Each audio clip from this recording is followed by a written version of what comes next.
All right, I've got a question.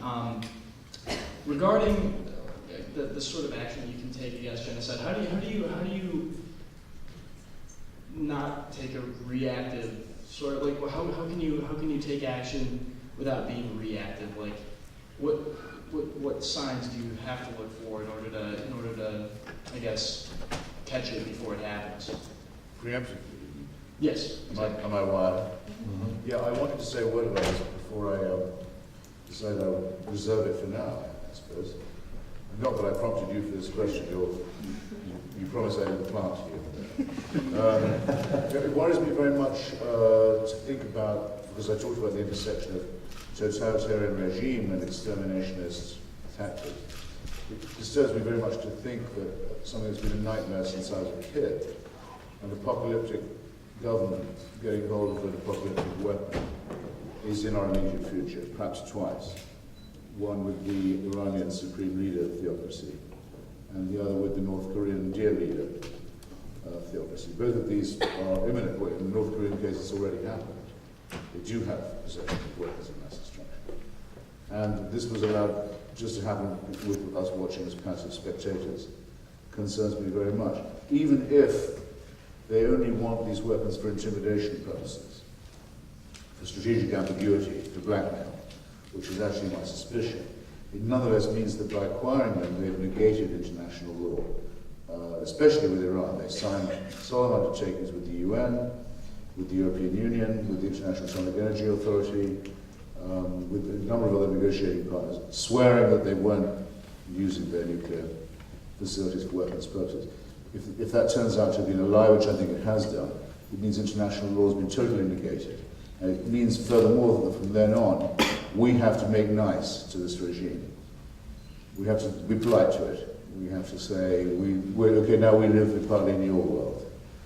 And I find that thought completely unbearable. So I think it should have been said already. It actually has been said by the UN, by the EU, by the IAEA, and by every candidate for the presidency of this country. Under no circumstances will the Iranian theocracy acquire thermonuclear weapons, or nuclear weapons, to be more exact. But that turns out to have been an empty thing to have said. So you can file it with so many other pointless remarks made about Rwanda, about Serbia, about Kurdistan, until finally we only did the right thing when there was absolutely nothing else we could do. Why don't we just go right down the road and we'll go that way next time. But you had 3 Ps. I'll throw 4 Ps at you. But there's a framework for preemptive, preventive policymaking. Those are not the 3 Ps I was going to policy, process, personnel, and political will.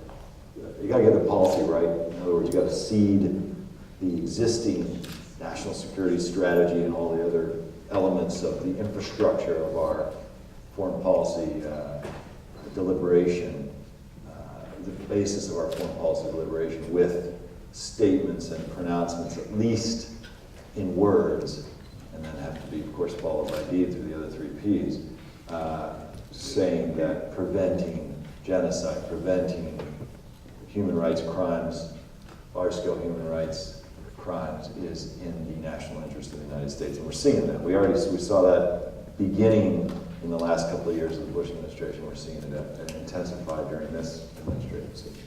And then process, creating putting people in place, creating the positions and the processes within the United States government to continuously look at these questions, the warning signs of human rights, warning signs and humanitarian warning signs, to maximize prevention opportunities.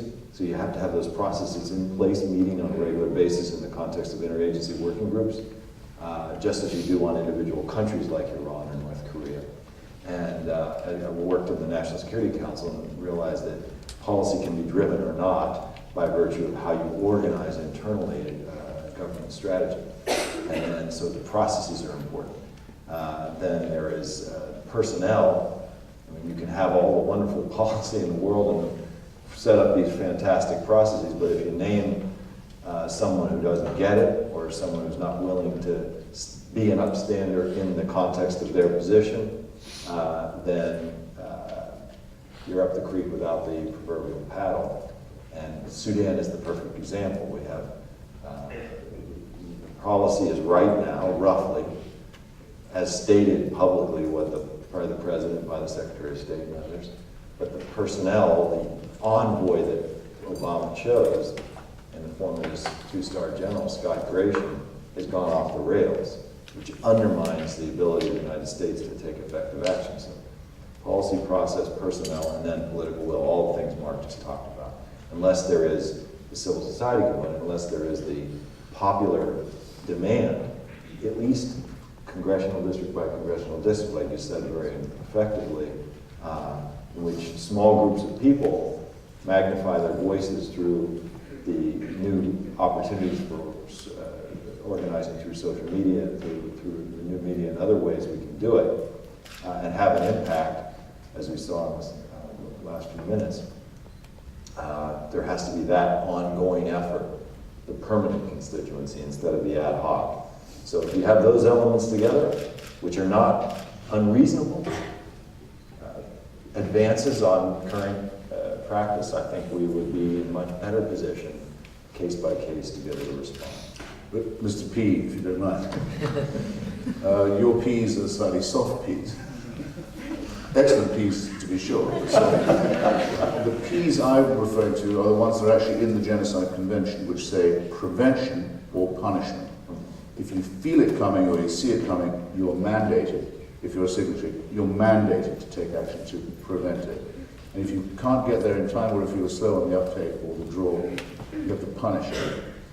Prevention and punishment, these are the things. Now, we have two totalitarian regimes led by maniacal ideologies, which in several cases actually have exterminationist elements to them. We know what the Supreme Leader of Iran thinks about the Jews. We know what the Supreme Leader, the dear leader of North Korea thinks about, for example, the Japanese. We have been warned. We can either prevent it or punish it, or we can just be peed on. There are 6 P's now we have on the table. Mark, if you can come up with another P, we're just going to defer the rest of this I'm going to meeting. follow the key.